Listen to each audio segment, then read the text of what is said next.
Bom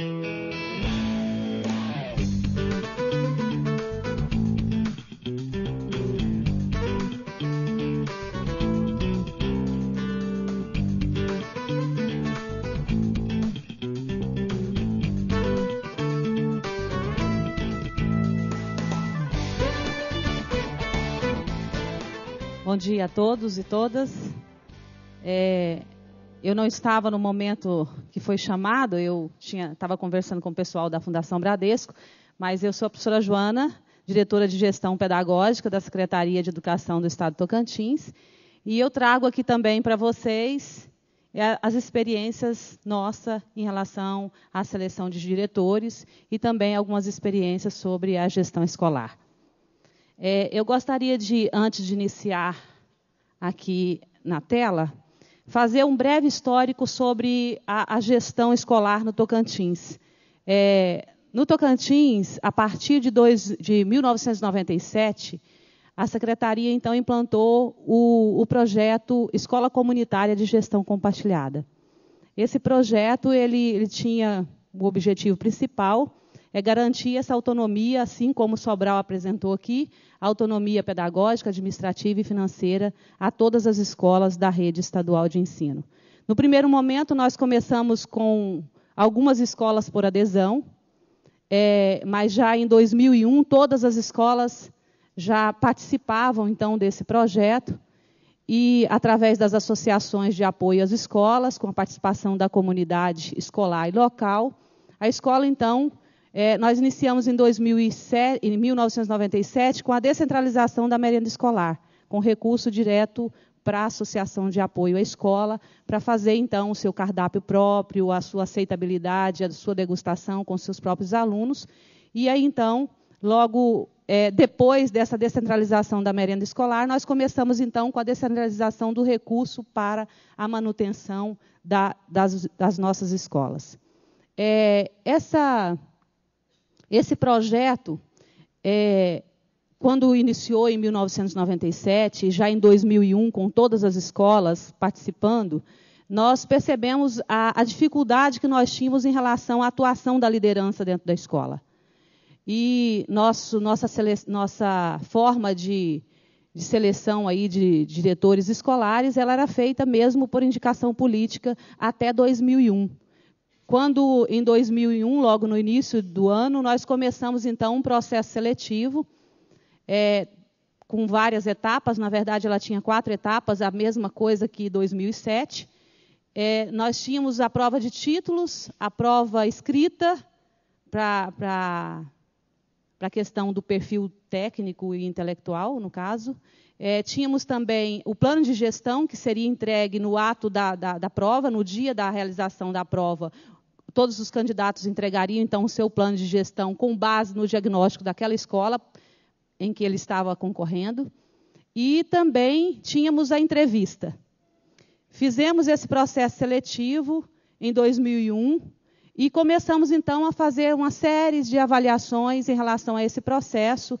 Nós tivemos pontos positivos, mas também tivemos pontos negativos, e um deles era o diretor que havia sido selecionado para aquela escola não conhecia aquela realidade daquela escola, e tivemos algumas situações difíceis de gestão em relação a essa falta de experiência do gestor em relação à sua comunidade local. E percebemos assim que nós precisávamos avançar mais em relação ao processo seletivo de diretores. Iniciamos, então, um processo de formação continuada para diretores. Hoje, o Tocantins é o estado número 1 em número de pessoas no apoio pedagógico. Nós só perdemos para Brasília, Distrito Federal. Hoje nós temos, a cada 300 alunos, nós temos um coordenador pedagógico para todos os níveis e modalidades. Isso vem contribuindo bastante com o apoio pedagógico, o planejamento do professor, as ações pedagógicas desenvolvidas na escola. Nós tivemos também, com essa formação de diretores, iniciamos o processo de formação continuada, iniciando com o Progestão, que é uma parceria entre a Undime e o Concede, e que tem uma capacitação à distância, com alguns encontros presenciais. Eu acredito que boa parte de vocês conhecem o programa de capacitação de gestores. Hoje nós temos em torno de 6.000 e poucos, não só gestores, porque nós abrimos também para coordenadores pedagógicos e também professores líderes. Então, hoje nós temos um percentual bem elevado de formação nesta área de gestão escolar. Hoje é em torno de 6.000 e poucos cursistas que passaram pelo Progestão.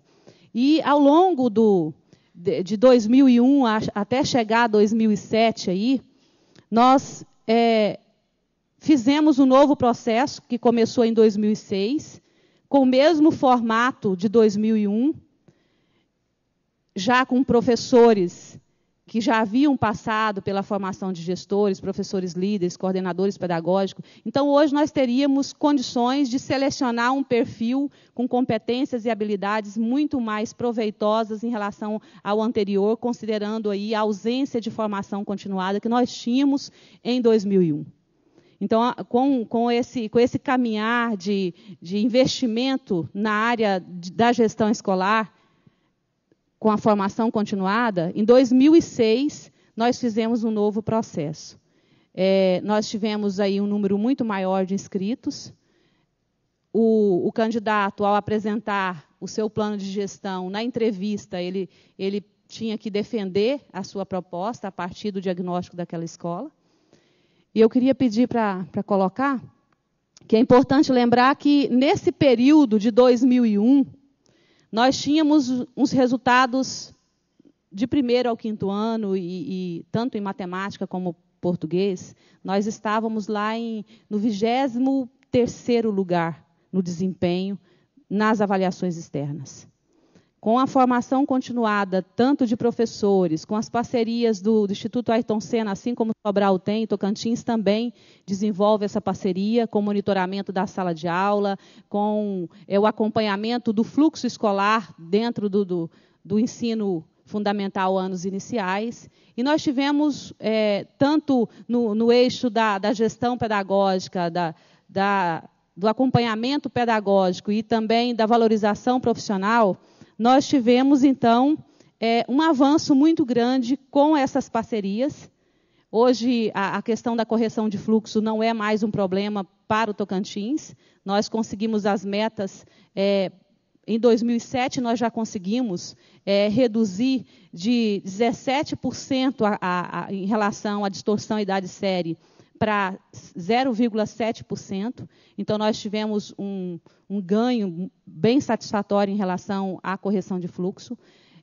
Nós tivemos também, de 2001 para 2007, isso é interessante colocar, que a própria mídia divulgou bastante os dados do Tocantins, considerando o avanço que ele teve de lá para cá.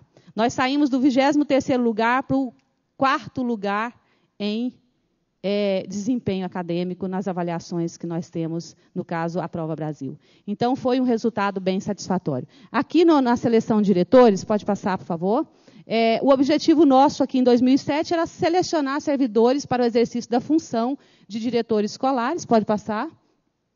Está lotado na Secretaria de Educação, isso aqui eram os critérios que estavam contidos no edital. Teria que ser ocupante do cargo do magistério, do cargo efetivo da Secretaria. Possuir 2 anos de experiência na docência, isso significa que não precisaria necessariamente de ser na rede estadual de ensino, ele teria que ser do quadro efetivo, mas ele poderia ter assumido a docência numa outra rede, inclusive na rede particular. Não ter sido condenado a nenhum processo administrativo disciplinar, pode passar.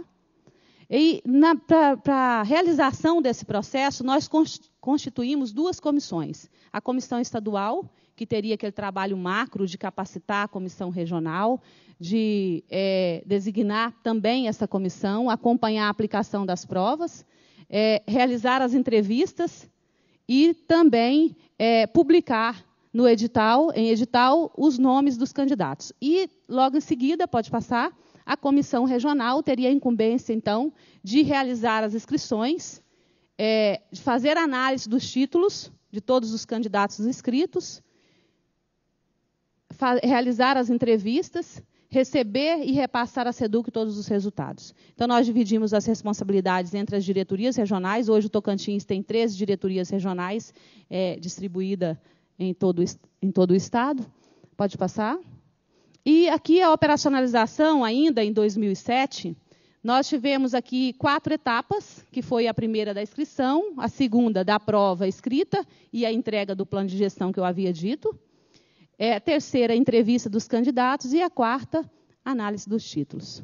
E isso, cada um tinha o seu percentual, que somando ao todo, ele teria que atingir, então, a média 7 na avaliação escrita. E eu não trouxe aqui agora para vocês o peso da entrevista e nem da análise dos títulos, mas cada um tinha o seu peso e que, somando o total, dava o seu percentual de aprovação ou não para esse processo seletivo. Pode passar. O plano de gestão, ele tinha esses itens a serem observados, que como todo plano, precisa ter essa coerência. Nós, então, trabalhamos numa orientação básica do que deveria conter cada plano de gestão, dentro de cada situação, da justificativa, das metas, enfim, de cada item colocado aqui, nós fizemos uma orientação básica para todas as diretorias regionais, para ser encaminhado às escolas, para que os candidatos pudessem nortear a partir desse documento orientador da elaboração do seu plano de gestão. Pode passar. E os resultados, então, de 2007, nós tivemos 540 inscritos. Nesse período, nós tínhamos 538 escolas. E nós tivemos um pouquinho mais do número de diretores inscritos. E desses 540 inscritos, apenas 232 foram aprovados. Então, isso foi também uma preocupação muito grande, considerando a formação que nós tínhamos dedicado ao longo do tempo na área de gestão escolar, mas nós também fomos bastante criteriosos em relação ao processo de seleção. Então, isso deu uma certa credibilidade ao processo e nos permitiu garantir uma seleção com qualificação para aqueles que iriam realmente atuar na gestão escolar. Pode seguir. E aqui, em 2008, nós começamos, então, um novo processo em parceria com a Fundação Lehman. Na verdade, os 2 processos seletivos que nós fizemos, tanto em 2001 quanto em 2007, eles tinham uma vigência para 2 anos. E aqui, em 2008, nós não tínhamos ainda chegado ao término da vigência, no caso desses diretores, podendo ser reconduzido por mais 2 anos, mediante avaliação de desempenho.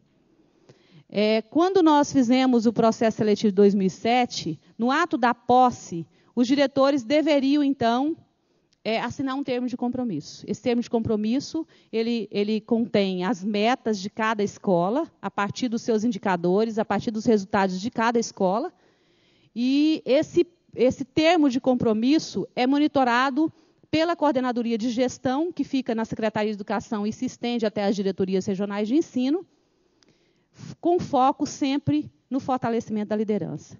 Esse monitoramento em cima do termo de gestão, ele tem instrumento próprio de monitoramento, que ele foi consolidado a partir do instrumento da autoavaliação do prêmio de gestão, juntamente com o projeto Liderança, que hoje a Secretaria também desenvolve, hoje em 5 escolas no Tocantins.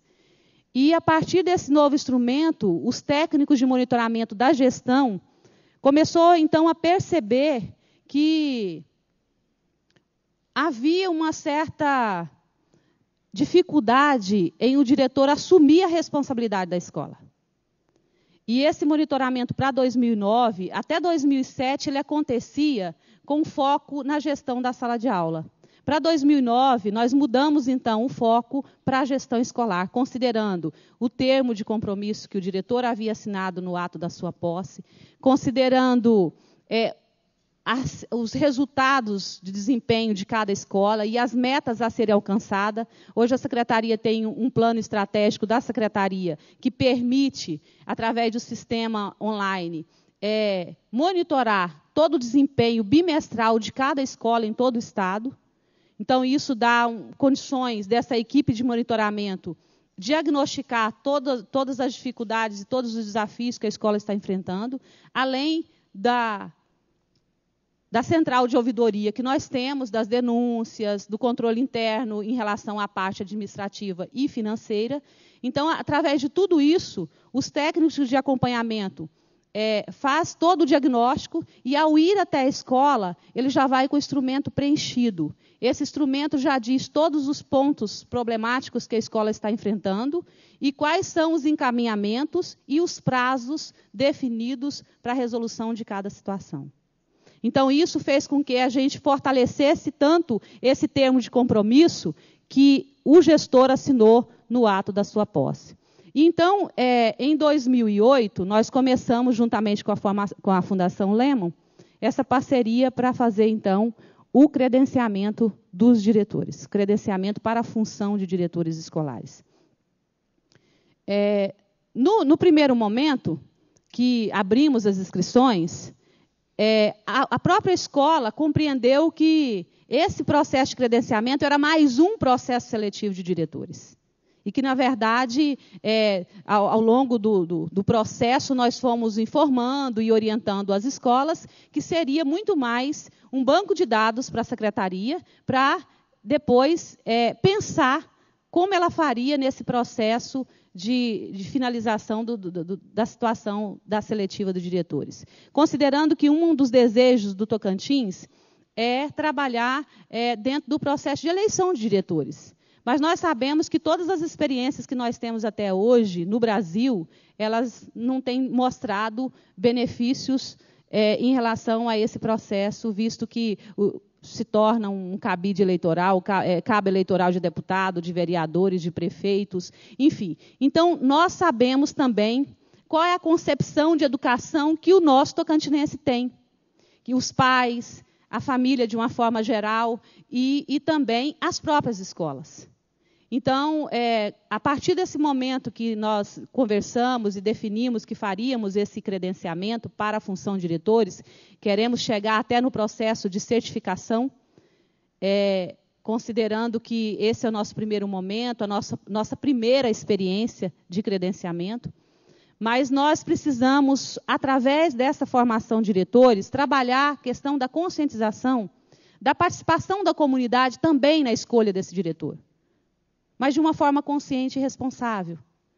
E é o que a gente está trabalhando e tentando fazer. Nós não temos ainda um formato definido do que vamos fazer com esse banco de dados. Se nós vamos fechar só no processo seletivo, com prova de títulos, com plano de gestão, com entrevistas, ou se nós vamos também chegar até o processo da eleição, ou definindo lista tríplice dentro da escola, a partir da certificação, enfim, nós não definimos ainda. Por quê? Porque nós estamos ainda preocupados com essa situação que nós temos, não só no Tocantins, mas no Brasil inteiro.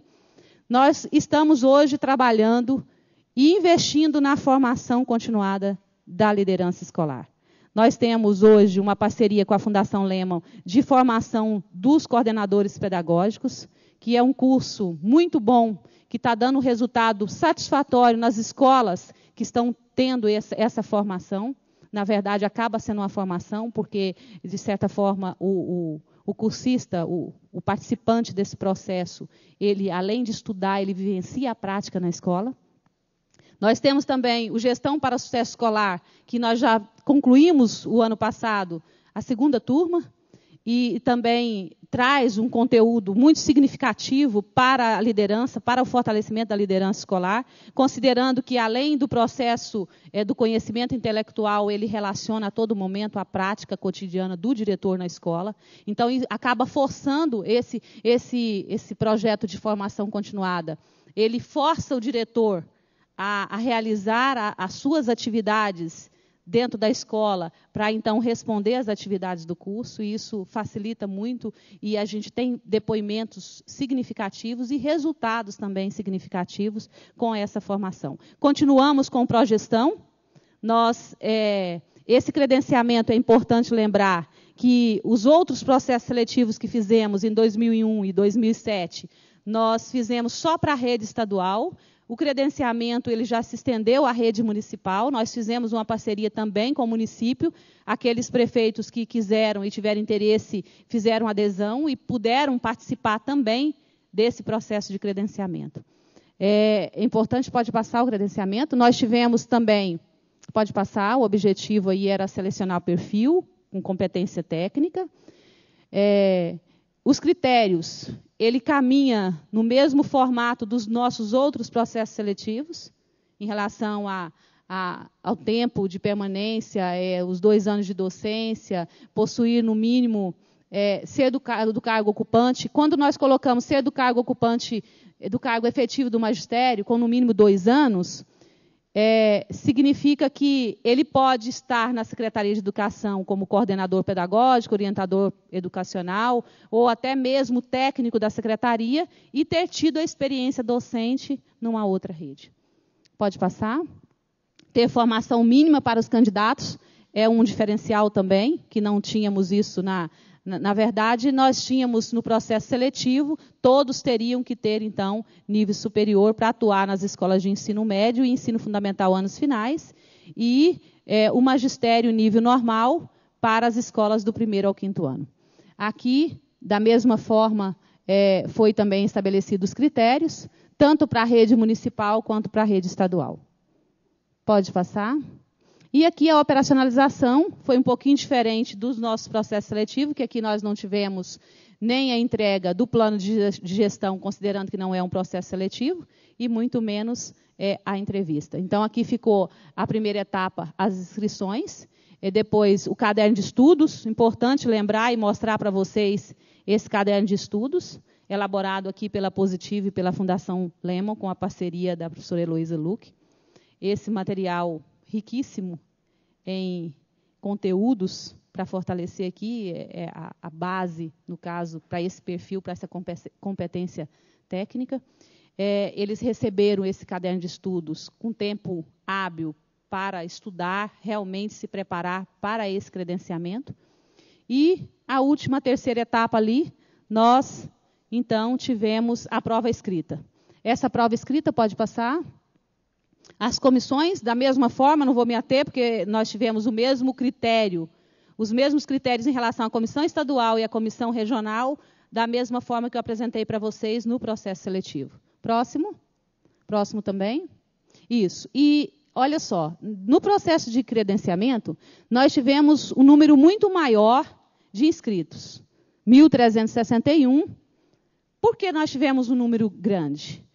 A partir de 2008, nós tivemos, então, no quadro da gestão da escola, no quadro de pessoal, a figura do diretor adjunto, coisa que nós não tínhamos antes. Então, a partir de 2008, nós temos um diretor de unidade escolar que fica responsável exclusivamente pela parte pedagógica da escola e o diretor adjunto que toma conta das questões administrativas e financeiras da escola. Então, considerando essas duas figuras que estão gerindo a escola, nós, então, tivemos um aumento no número de inscritos e nós tivemos uma abstenção em torno de 800 e poucos candidatos que não foram fazer a prova, porque, no primeiro momento, aquilo que eu falei para vocês, eles pensavam que esse credenciamento já era o processo final. Quando eles souberam que era para um banco de dados e que a gente estava selecionando o perfil técnico para se organizar para um futuro processo seletivo, muitos se decepcionaram e não foram fazer a prova. E outros, pela questão opcional mesmo. A pessoa, quando faz inscrição, ela pode ou não fazer a sua prova. E o número de candidatos aprovados, 488. Esse número, nós tivemos o desempenho de média 6. Nos outros processos, nós tivemos média 7 de aprovação na prova escrita.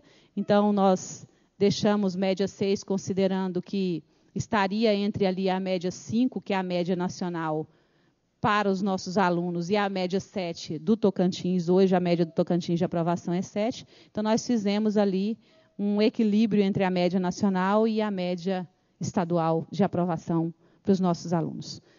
Na verdade, é isso. E hoje nós estamos assim numa expectativa boa de continuar esse processo de credenciamento, considerando o aprendizado que é a cada processo que nós realizamos desde o nosso primeiro momento em 2001. Nós temos já planejado no nosso plano plurianual da Secretaria vagas a cada ano. Nós começamos em 2008 com 2.000 e a cada ano nós vamos crescendo até alcançar todo o nosso servidor da educação. Então, mesmo que a gente não consiga em torno de 23.000 servidores credenciados para a função de gestão, que não é essa também a intenção, porque não faz sentido, mas nós vamos ofertar a todos aqueles que tiverem interesse de fazer esse processo de credenciamento. Então, fica aqui, para quem tiver interesse ou que não ficou alguma dúvida em relação ao processo, se quiserem esclarecer alguma situação, eu estou à disposição. Muito obrigada.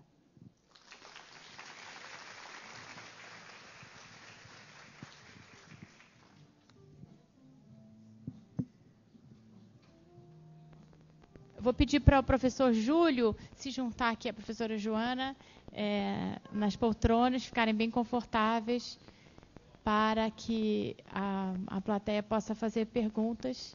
Podem ficar à vontade. Ninguém quer fazer perguntas? Estão cansados. Aqui tem uma pergunta.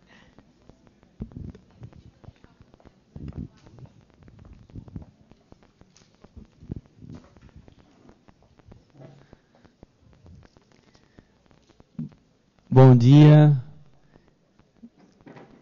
De Sobral, como é que é o seu nome, Alexandre? Júlio. Júlio, eu sou secretário de Educação do município de Junqueirópolis. Você falou que o material lá é apostilado. Não sei se eu entendi. Se for apostilado, você tem usado que material? É de alguma... É vocês que produzem o material ou é de algum método que tem aí da rede particular?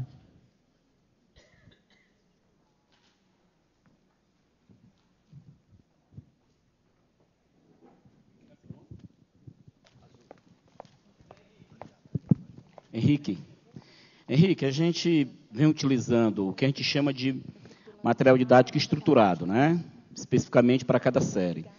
Está dentro do eixo de fortalecimento da ação pedagógica. Mas é uma estrutura de apoio à gestão escolar, na verdade. Ele, desde 2002, nós iniciamos com uma consultoria, certo? Posteriormente, depois de 4 anos de trabalho conjuntamente, era uma consultoria, mas uma consultoria em serviço conosco. E nós também fomos dando... A gente foi aprendendo e fomos também dando riqueza de produção para essa consultoria, né? E após 4 anos, nós não estamos mais com essa consultoria, né? Nós mesmos fazemos o nosso material, produzimos o nosso material. Hoje nós temos uma escola de formação permanente do magistério, que é, na verdade, um instituto de personalidade jurídica própria, que faz parte do sistema, e a secretaria tem um contrato de gestão com ele, mas que é o nosso pessoal, que hoje já está lá. Começou dentro da coordenação do ensino fundamental, e aí começou, né, a se complexizar. Agora, para dar um exemplo, em 2004 apareceu um outro programa, também de alfabetização, chamado, e aqui eu não tenho a mínima intenção de fazer propaganda de ninguém, estamos colocando a experiência. Chegou um outro material, não vou dizer o nome, certo? Em função mesmo de... não é a minha intenção. E nós fizemos uma experiência em apenas 4 escolas, isso no ano de 2004. Eu era diretor de uma dessas escolas e quis exercitar esse material. Percebi que o material era bem mais estruturado para o professor no acompanhamento do aluno. Hoje, esse material, logo em 2005, ele ficou sendo o material do primeiro ano, dos 6 anos de idade. E a outra que nós estávamos construindo ficou no 2º ano. São materiais do 3º, 4º, 5º ano, temos outro material também produzido, começou com consultoria e que a gente foi produzindo e hoje a gente avança, né?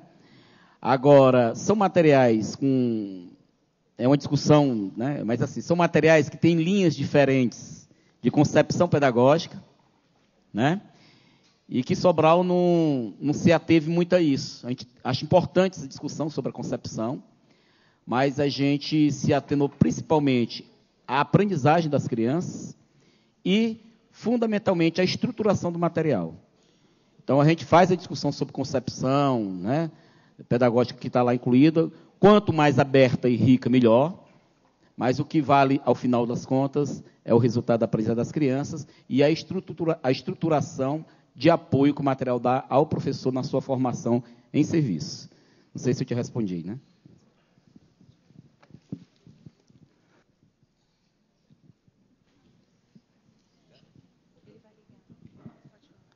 Meu nome é Renato, eu sou do município de Itararé, divisa com o estado do Paraná. Eu gostaria de saber sobre o processo seletivo de diretor de escola de Tocantins, porque eu gostaria de saber também a posição do Tribunal de Contas do estado de Tocantins, porque aqui no nosso estado, o Tribunal e o Ministério Público não permitem, então eles querem que se faça concurso público para preenchimento dos cargos. Apesar de que também a gente tem a dificuldade, inclusive, para contratar professores temporários, mesmo sabendo que no estado de São Paulo tem uma lei, a lei número 500, de 74, já são 35 anos, e que continua tendo essa contratação temporária. Eu não sei até porque essa restrição para os nossos municípios. Então, eu gostaria de saber a posição do Tribunal de Contas de Tocantins. Nós não tivemos, assim, nenhum entrave em relação a isso no Tocantins. Nós ainda estamos trabalhando, no caso, o plano de cargos, salários e subsídios do Estado do Tocantins, ele prevê cargos para gestor. E nós ainda não chegamos lá nessa oferta de concurso público para o cargo de gestor. No caso, gestor, não só gestor escolar, mas gestor também do sistema, das diretorias regionais e da própria Secretaria de Educação, em termos de coordenadorias, diretorias, enfim, e até a escola. Na verdade, nós estamos caminhando para isso. A intenção da Secretaria, não só através do processo seletivo, eu acredito que o concurso público, ele é fundamental pela uma questão legal. Mas nós sabemos também que o processo seletivo, ele, tão quanto o concurso público, seleciona o perfil. Então, eu acredito que nós não estamos tendo nenhum problema ainda com o Tribunal de Contas, porque da mesma forma que o concurso público ele seleciona o perfil, o processo seletivo também faz isso. Então, hoje nós não temos mais indicação políticas, nós não temos, por exemplo, quando o diretor ele afasta por qualquer motivo e ele foi uma pessoa que foi selecionada no processo seletivo, ele é substituído por um outro que está em segundo lugar, está no banco de seleção daquele processo. Então, nós não temos tido nenhum problema em relação ao tribunal quanto a essa questão de concurso para diretor. Mas é importante lembrar que isso está contido no nosso plano e que é uma intenção da Secretaria futuramente chegar até o concurso público, sim.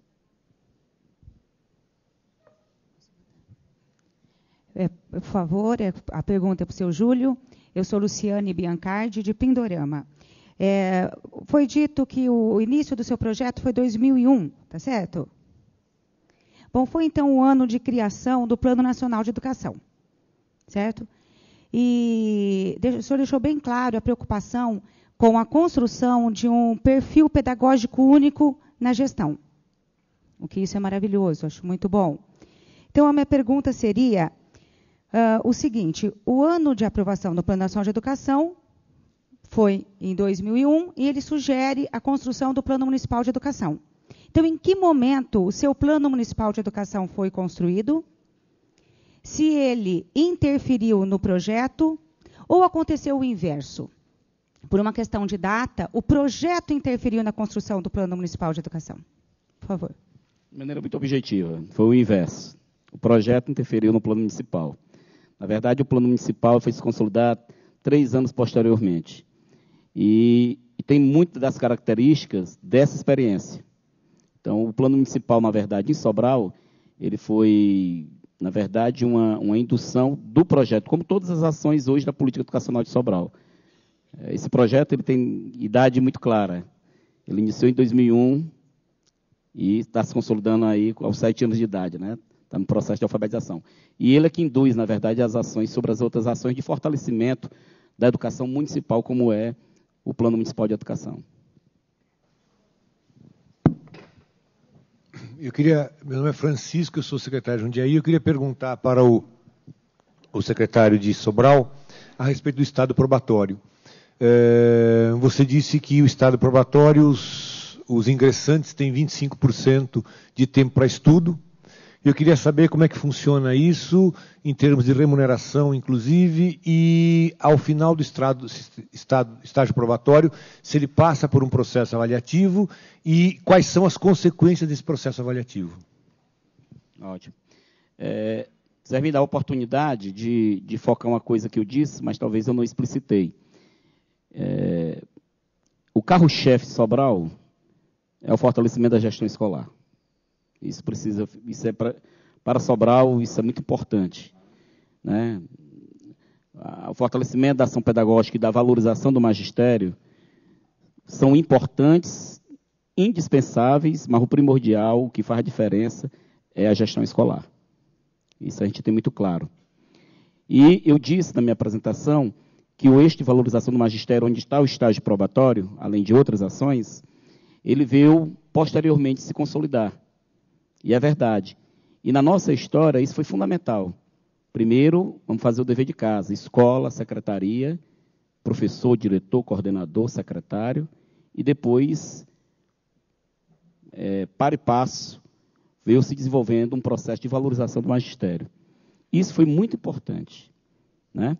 Alguém, inclusive, a gente conversa com o sindicato, que o sindicato, quando olha para trás, a gente tem uma relação muito boa. Que no início eles não quiseram aceitar muito, mas a gente foi mostrando para eles que era primeira coisa era organizar a casa com o que se tinha, e aí isso começou a se constituir. Então, didaticamente, isso é uma lição que a gente aprendeu na história de Sobral. O reconhecimento que precisa se ter, que precisa ainda se hipertrofiar na valorização do magistério, da docência do professor, e que precisa continuar em Sobral, né? É importante a gente ter essa clareza, mas é importante a gente entender que a escola, o professor, o diretor, precisam também fazer o dever de casa, como também o secretário. Isso ficou uma coisa muito clara. E o mais importante, né? Eu vou te responder agora a tua pergunta, mas o mais importante, esse projeto de Sobral, ele não está apenas resgatando a aprendizagem das crianças. Ele está resgatando a coisa mais importante que tem na educação, que é o resgate de um ofício, que é o ofício mais antigo na face da Terra, que se chama de se educar, que é o ofício do professor. Isso é que a gente acha muito interessante. O que está se resgatando é o ofício de educar, e isso é a valorização do magistério. Professores que, antes de 2001, os mesmos professores não faziam com que as crianças aprendessem. Esses mesmos professores estão fazendo com que as crianças aprendam. E isso a gente não deixa passar desapercebido nas nossas conversas com as escolas, do reconhecimento, mas de que esse resgate está ocorrendo. O estágio probatório já foi uma das últimas ações que nós fizemos. Ora, no Brasil, eu acho que não é diferente nos outros municípios do Brasil, a gente tem uma fragilidade muito grande com a docência dos professores. Eu sou professor universitário, para vocês terem ideia, tem uma pesquisa no estado do Ceará que no curso de pedagogia não se tinha disciplina de alfabetização. Então, o professor que ingressou nas escolas da educação básica, ele ingressou fragilizado. E aqui eu não estou com nenhum tom de culpabilidade, mas de responsabilização da sociedade sobre isso, né, inclusive da universidade, né, e todos os setores que compõem essa sociedade. Agora, nós tínhamos esse fato. Nossos professores têm fragilidade, por isso a formação em serviço. Eu também não acrescentei um outro elemento. A gente já está com uma formação também de conteúdo em língua portuguesa, em matemática, nós mesmos, fazendo com os nossos professores, porque esses professores é o que nós temos. E eles são os melhores professores do mundo. Eles são os melhores professores do mundo, porque só são eles que existem. Eles são nossos professores. Então, essa fragilidade que nós identificamos, precisavam de uma formação em serviço, mas precisávamos também agregar algumas coisas, né? Uma formação de ampliação cultural, que eu falei para vocês, um ingresso, um concurso público que eu coloquei para vocês, muito rigoroso. Eu ia fazer essa pergunta para o rapaz do TCM, mas não tive a oportunidade. A gente faz concurso público quase todos os anos, mas nós somos muito rigorosos, inclusive na definição dos conteúdos e na participação efetiva de acompanhamento da comissão da universidade que faz concurso. E de 100 vagas, 150 vagas que a gente abre, só passa 25, 30 professores. Né? Não porque a gente não queira, é porque a gente precisa ser rigoroso agora no ingresso. A gente está corrigindo, a gente está depositando tanta energia para corrigir uma fragilidade, ou para manter a base de uma fragilidade, que a gente precisa, do outro lado, fechar a torneira do ingresso também mais qualificado. E aí o estágio probatório entra nessa dimensão. Né? O nosso estágio probatório tem uma carga horária, ele acontece à noite para o professor poder ir. Né? Ele acontece, o estágio probatório ele tem duas fases, uma de estudo, que ocorre à noite, e outra do seu ofício enquanto professor. Nós estamos consolidando a avaliação, né? Estamos ainda com essa dívida. Mas, para ele participar dessa formação de estudo, ele ganha 25% do seu salário. Ou seja, ele tem o seu salário e mais 25% quem tem 80% de carga horária de participação no estudo do estágio probatório. Foi uma das formas de a gente reconhecer também o trabalho desse professor e que ele possa também se dedicar mais tempo de estudo nesse estágio probatório. Mas a avaliação nós ainda não consolidamos. É uma tarefa agora para o PCR durante esse ano de 2009. É uma coisa que a gente quer colocar dentro do plano de carreira do magistério também. Né? Então, não sei se eu te respondo, mas isso é em lei, a gente baixou uma lei municipal, fez uma lei também municipal, consolidando o estágio probatório.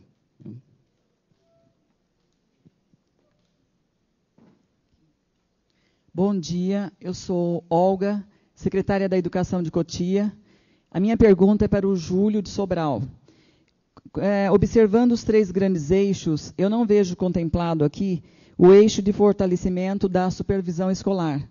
Eu gostaria de saber como fica essa situação e se está contemplado na ação pedagógica. Boa pergunta, né? São 3 eixos muito bem definidos que se comunicam entre si, né? Eles se falam. Agora, esses 3 grandes eixos são perpassados por 2 grandes ações, que talvez não tenha ficado muito claro aqui na minha apresentação. A primeira ação é da avaliação externa. Sem ela, nós não saberíamos onde estávamos nem onde a gente quer chegar. Então, a avaliação externa é um instrumento fundamental, é uma ação da Secretaria muito forte. Nós temos a avaliação do governo federal, através da Prova Brasil, do SAEB, né, da Provinha Brasil, temos estadual do SPAES, como eu mostrei para vocês, mas a gente não dispensa a nossa avaliação externa. Ela vem sendo medida com esses outros instrumentos e os resultados são muito bem aferidos, assim, são muito parecidos. Então, há uma aferição muito legal nesse processo. Eu quero agradecer, inclusive, o INEP, porque, através dessa experiência, a gente teve oficinas de construção de itens de prova, a gente criou um staff também em torno disso. Agora, essa é a primeira ação que perpassa os 3 eixos, professora. E a segunda ação é o acompanhamento, que é o da superintendência escolar. Essa é outra ação fundamental. Eu diria que sem essa ação de acompanhamento, sabe, o que é autonomia? É um acompanhamento onde a gente mantém uma distância regulamentar. A coisa que a Secretaria mais faz, e isso foi diminuindo ao longo do tempo, é dizer assim, me permita que a palavra é caricatura, a frase que eu vou dizer, certo? Mas dizendo assim para os diretores, muitas das vezes, logo no início, né, diz assim, e o que é que nós temos a ver com isso? Isso aqui é com vocês. A gente faz gestão, vocês fazem pedagogia na escola. Eu estou fazendo caricatura. Evidentemente que na Secretaria nós temos pedagogos, claro que a gente estuda, mas a gente tenta manter uma distância regulamentar e a gente acompanha as ações. A gente tem o direito, por exemplo, na autonomia administrativa, de chamar os diretores e dizer o seguinte, diretor, esse professor teu aqui, ano passado, foi o melhor resultado no 2º ano. Na turma A do 2º ano da escola tal. Por que é que ele não está mais lotado numa turma de alfabetização? Ou porque ele deixou de estar na rede, caso ele fosse um contrato temporário? A gente tem o direito de perguntar e a gente faz isso. Mas a definição da lotação do professor é do diretor da escola. Então, a gente sabe manter essa distância regulamentar. Inclusive, a gente gera ali uma conversa muito boa, porque eles dizem para a gente coisas muito plausíveis, né? Júlia, porque esse diretor aqui, esse professor aqui, ele é um professor que ele tinha muita fragilidade, a gente não tinha outro. Então, a gente colocou os melhores alunos com os resultados melhores, assim, que tinham uma formação de habilidade, de competência melhores do que o outro. Quer ver? E me mostra. Muitas vezes são essas situações. O nosso acompanhamento ele é muito rigoroso. Agora, a gente não tem ali aquela figura da secretaria de intervir nos processos, principalmente pedagógicos da escola. A gente acompanha, a gente dá estrutura e dá apoio. Quem acompanha é a superintendência escolar. Eu acho que sem esse acompanhamento, a gente não haveria um processo tão legal de riqueza, de estratégias, né, de discussão. Então, isso acontece muito fortemente também em Sobral através dessa ação da superintendência. Então, são duas ações que cortam, na verdade, os 3 eixos que eu apresentei. A avaliação e o acompanhamento através da secretaria, que é na figura da superintendência escolar. A superintendência escolar é que anda nas escolas com os planos de ações, ouvindo o diretor, refletindo com ele, fazendo a leitura e vendo o plano de ação que ele desenvolveu. Ok? Deixa eu só colocar mais um elemento importante aí. Né? Os coordenadores também passam por um processo de seleção, mas eles ficam num banco. Quem convida para ser lotado na escola é o diretor da escola. Nós não intervimos nesse processo. É ele que faz uma entrevista, conversa com o seu coordenador e chama o coordenador. Também quem exonera também é o diretor, não é a secretaria. É um cargo de confiança da secretaria, mas é o diretor que desenvolve todo esse processo junto aos coordenadores pedagógicos. Viu? Bem, eu sou a Carla, do INEP, e vou fazer a pergunta para o Júlio, era exatamente sobre isso, sobre o banco dos coordenadores, na verdade, só para colocar, né? E também falar um pouco, né, para os secretários aqui presentes, sobre as metas que os diretores têm que alcançar, as sanções, se houve caso de exoneração de diretores de escola. E também falar um pouco sobre a parceria que se tem com a Secretaria de Cultura, né, da escola permanente, né, de formação, para a questão da formação cultural, né, de falar um pouco sobre essa questão da formação cultural. Bem, as metas, eu disse desde o início, o foco é a aprendizagem. Então, amanhã eu vou estar em Sobral às 8 horas da manhã, apresentando o projeto desses 4 anos. Onde a primeira coisa são as metas da gestão e as metas de 2009. E as metas são muito claras, né? 100% de alfabetização aos 7 anos de idade, né? Uma meta, de acordo com a meta do ano anterior, a gente estipula ali, faz um estudo com relação à proficiência de língua portuguesa e matemática, ao abandono, à defasagem e tal.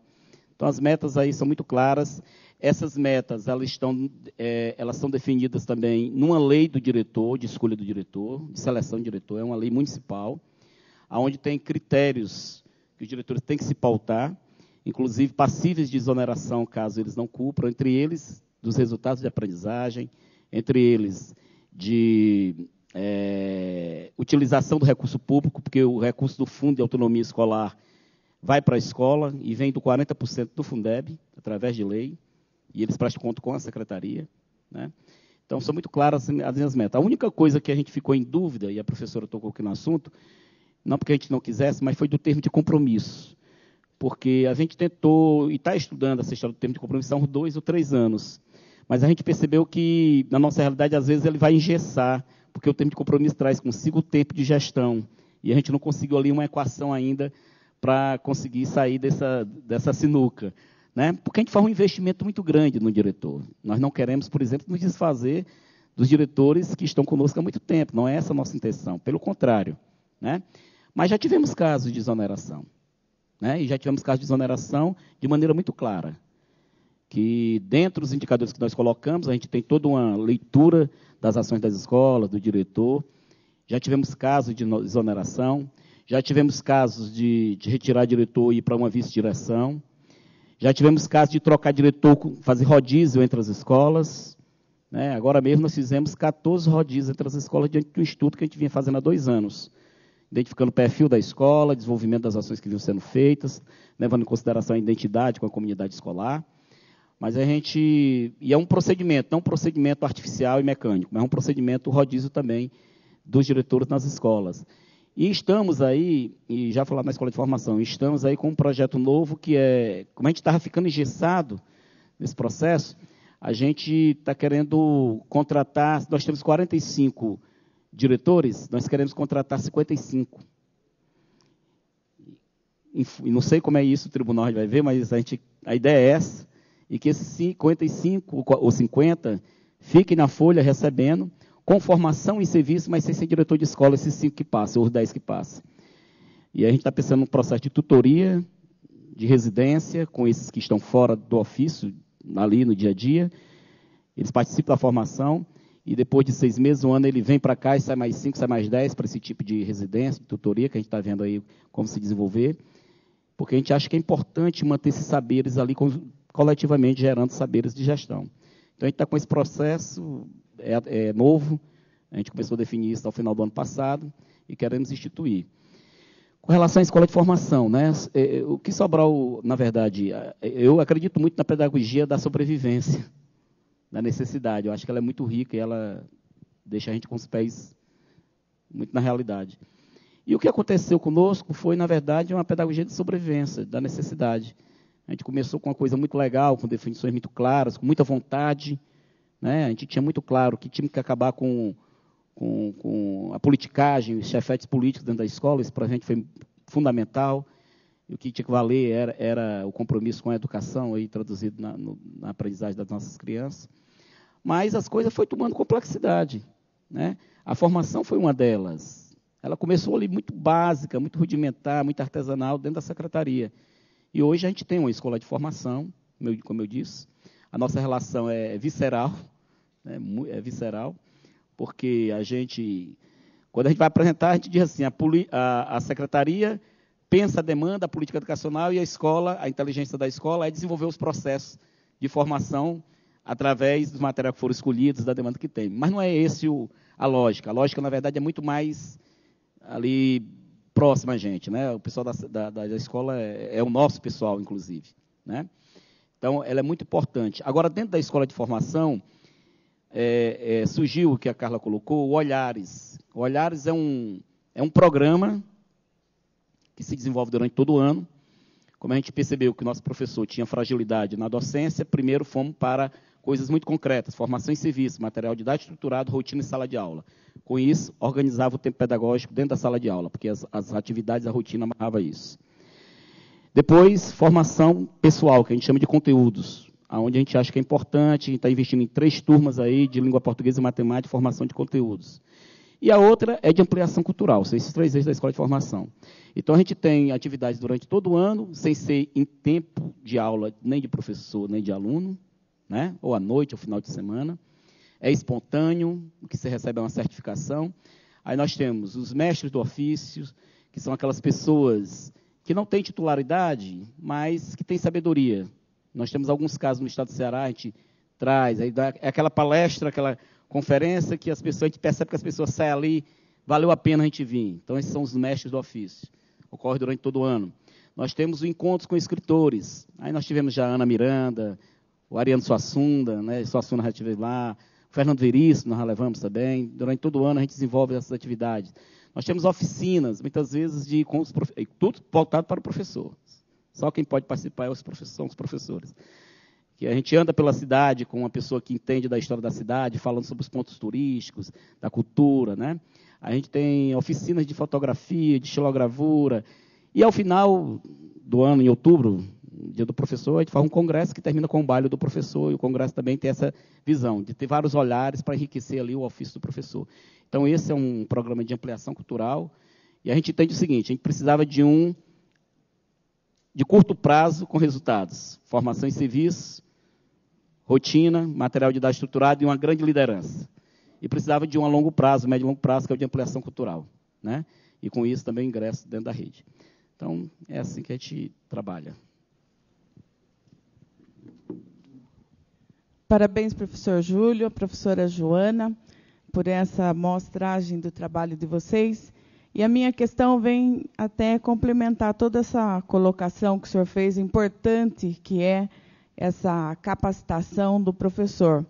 E eu fiquei aqui curiosa de saber como é que funciona esse item a respeito do bônus para aquisição de computadores para os professores da Secretaria Municipal de Sobral. Obrigada. Regina de Araçariguama. Regina, quando tu falaste, eu me lembrei também de uma coisa, né?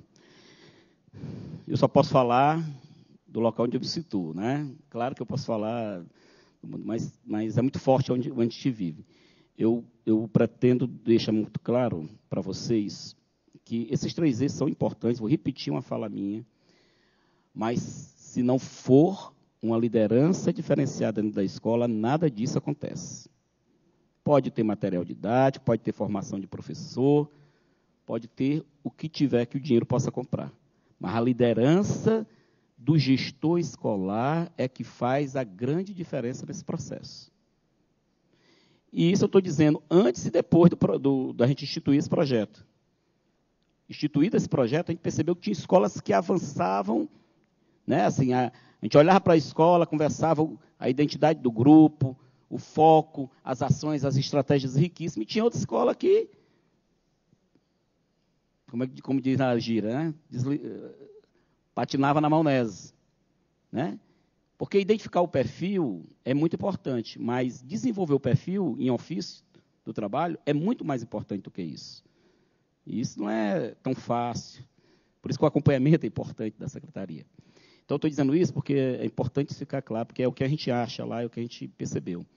Agora, a questão do bônus, né, eu estou aproveitando para dizer isso, porque muitas das vezes que eu apresento, mais ou menos essa experiência em alguns locais, eles dizem assim, mas Sobral dá gratificação por rendimento do aluno.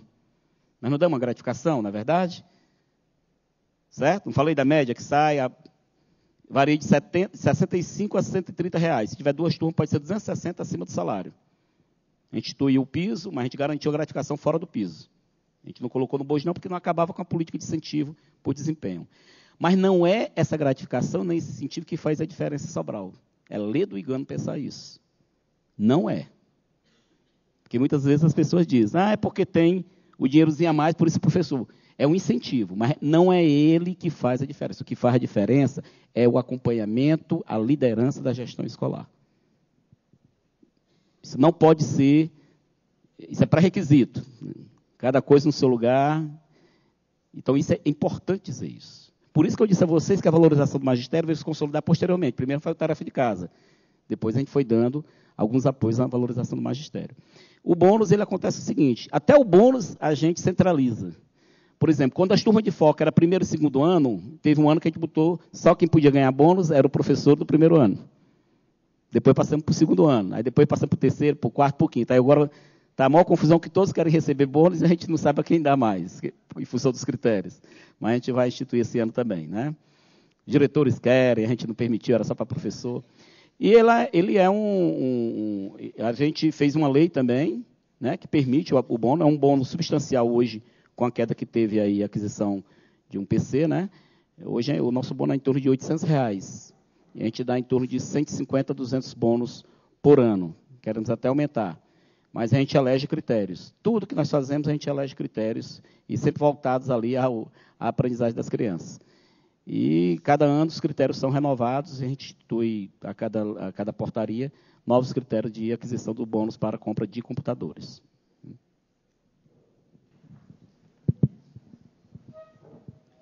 Heloísa Lique, de Curitiba. Eu tenho uma pergunta para a Joana. Eu gostaria de saber, passado o processo, o exame de certificação, não sei se vocês já divulgaram os resultados, gostaria de saber quais os desafios enfrentados para estabelecer esse processo, se houve alguma reação no quadro, que a gente percebe nacionalmente que a classe do magistério não gosta de se submeter a esse tipo de exames. E quais os ganhos, valores agregados a esse sistema de gestão escolar a partir dessa prática? É importante enfatizar no decorrer de todo o processo de certificação, nós sabemos que todo processo avaliativo ele causa uma certa insatisfação para quem está lá na ponta atuando. Durante esse processo, nós tivemos as inscrições e logo após as inscrições houve então assim um certo desconforto, podemos dizer assim, para os gestores, porque nós tínhamos terminado um processo seletivo em 2007. Esse processo seletivo está ainda em vigência, e o fato dele estar sendo avaliado novamente, lógico que nós temos avaliação de desempenho todos os anos, em todas as escolas, não só para o professor, mas também para os diretores e coordenadores pedagógicos. Mas o fato de ser uma segunda avaliação, dentro ainda do período de vigência, para esses diretores e para outras pessoas que tinham a intenção de averiguar qual seria o seu desempenho em relação aos conhecimentos de gestão escolar, foi assim, primeiro, em relação à categoria política, isso não foi muito bom para nós, enquanto Secretaria de Educação, porque nós sabemos que no cenário político pouco se entende de educação. Infelizmente, é o que a gente percebe no dia a dia. Então, nós tivemos muitas interferências de prefeitos, de vereadores, de deputados estaduais e até federais, colocando como o processo seria, então, algo que estava ali prejudicando o andamento daquele outro processo seletivo. E perguntando, inclusive, se as pessoas que não haviam passado no processo de credenciamento teriam ou não continuidade no processo de gestão.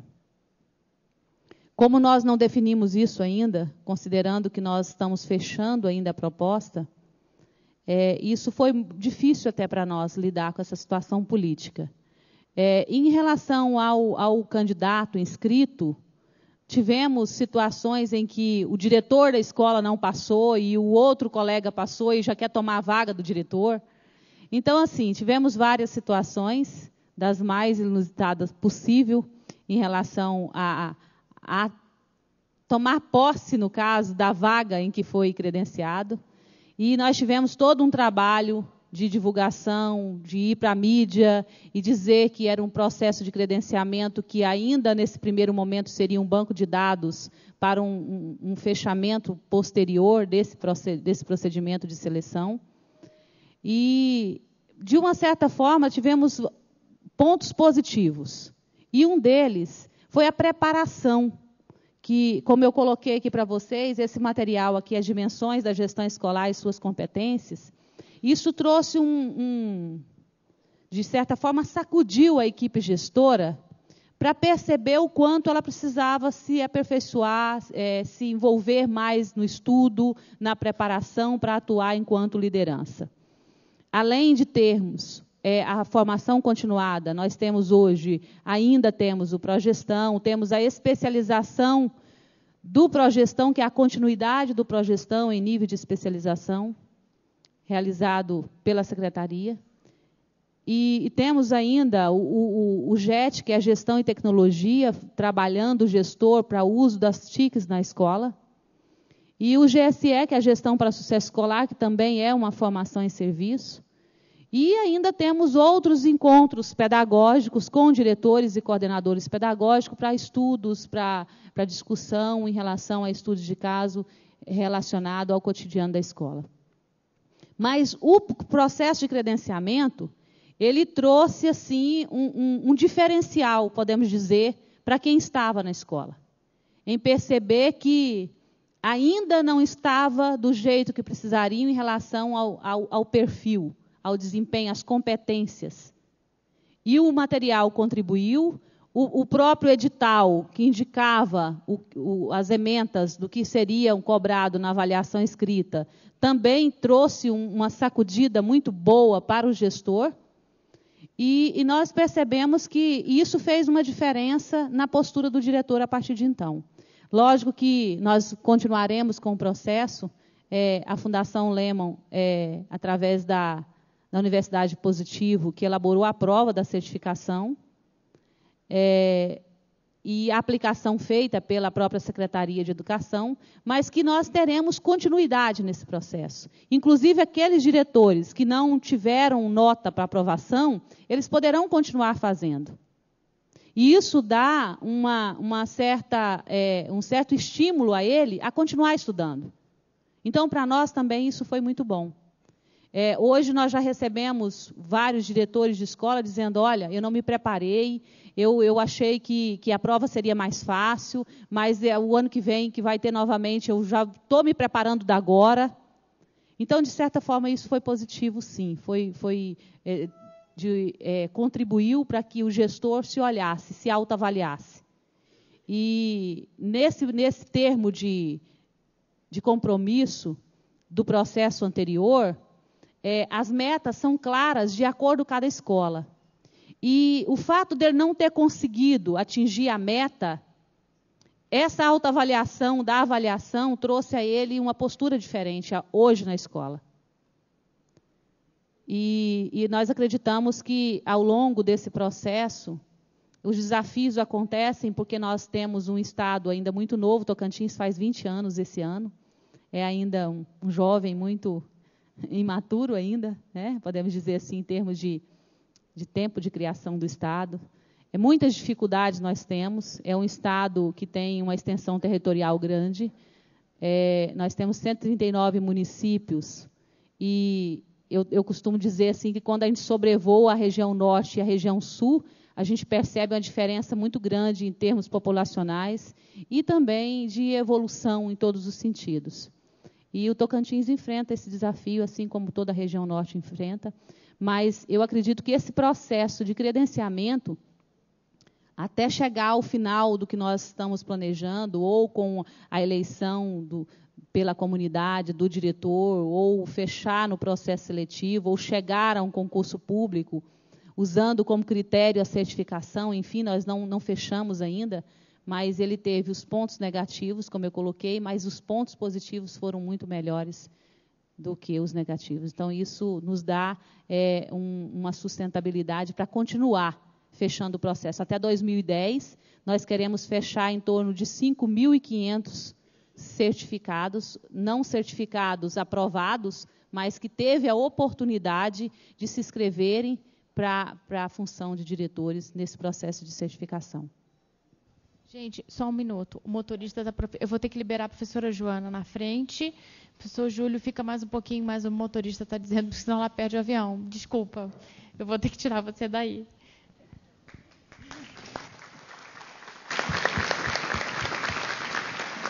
Eu gostaria, então, de agradecer o convite da Fundação Lemo, parabenizá-la por esse evento tão importante, quando se reúne os secretários, os gestores municipais e estaduais para discutir educação. Isso é muito importante. A Fundação Lema tem contribuído muito com o Estado do Tocantins. Isso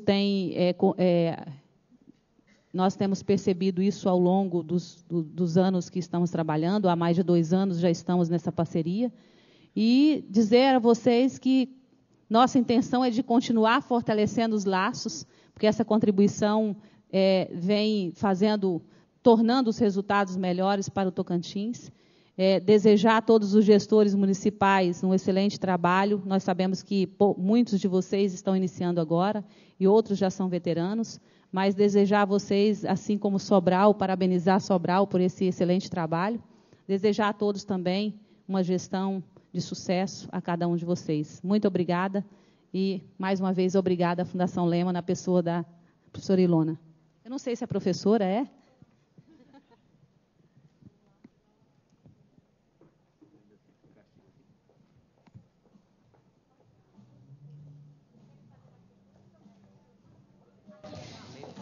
Professora Ivone, município de Rosana. Professor Júlio, você poderia falar um pouquinho mais sobre o bônus do computador, os critérios e se é em dinheiro? Os critérios a gente destina a professores efetivos, que tenham vínculo com o município. Esse é um critério estipulado. E o segundo critério a gente vem sempre definindo a série. Né? A gente sempre definiu a série. Por quê? Porque a gente veio, ao longo do tempo, desenvolvendo foco de série por série. Então, cada série que tinha um foco mais centrado com a gestão, a gente dava o bônus para essa série, para os professores efetivos dessa série. O problema é que agora o foco se estendeu a toda a rede, né? A gente, falta só 2, nós temos focos hoje, do 1º ao 5º ano, e o 6º e o 7º já está começando a ingressar também. Então, inclusive, a própria gratificação por desempenho, né, das turmas, a gratificação do professor, ela era só das turmas de alfabetização. O professor já entrava com R$100 uma turma, uma gratificação independente do resultado. Quando sair o resultado, ele poderia ir para 130 ou baixar para 65. Se tivesse 2 turmas, seria o dobro. Quando a gente estendeu o foco em 2007 até o 5º ano, nós desenvolvemos também a gratificação até o 5º ano de todas as séries, do mesmo critério. A grande preocupação nossa agora, e a gente está fazendo o impacto disso, é se essa gratificação a gente vai estender também no ensino fundamental final, porque aí é professor por área específica. E aí traz uma complicação, e é o tipo de ação de gestão que, se você entrar, para você retroagir, é um tanto quanto complicado. Então, a gente está fazendo todo esse estudo. Então, com relação ao bônus para computadores, sempre foram esses critérios: professor efetivo e série. Professores efetivos de cada série. E a cada ano a gente designou qual seria a série. Recebe-se uma carta, na verdade, uma carta de crédito através da Caixa Econômica, que eles vão lá, né, e a utilizam na compra do computador e periférico. Se ele já tiver computador, ele pode utilizar também dos periféricos. E essa é a forma que a gente utiliza. Gente, a gente vai ter que encerrar. Se alguém quiser ficar mais alguns minutos aqui, professor Júlio, porque acho que o pessoal está com fome, né, já está dispersando, e o almoço está aguardando vocês lá embaixo. Só queria dar mais uma mensagem de isso aqui é a prova viva de que a nossa aposta é correta. Líderes em gestão escolar, é disso que a gente precisa, e a gente precisa identificar essas lideranças para poder desenvolvê-las. Então, nesse sentido, a gente, quando vocês voltarem, vai ter uma ficha para vocês contarem para a gente qual é a formação de vocês, enfim, é uma ficha para vocês se identificarem para a gente. Essa é uma maneira de nós conhecermos vocês melhores e a gente conseguir pensar em outras oportunidades como essas. Muito obrigada, até mais tarde.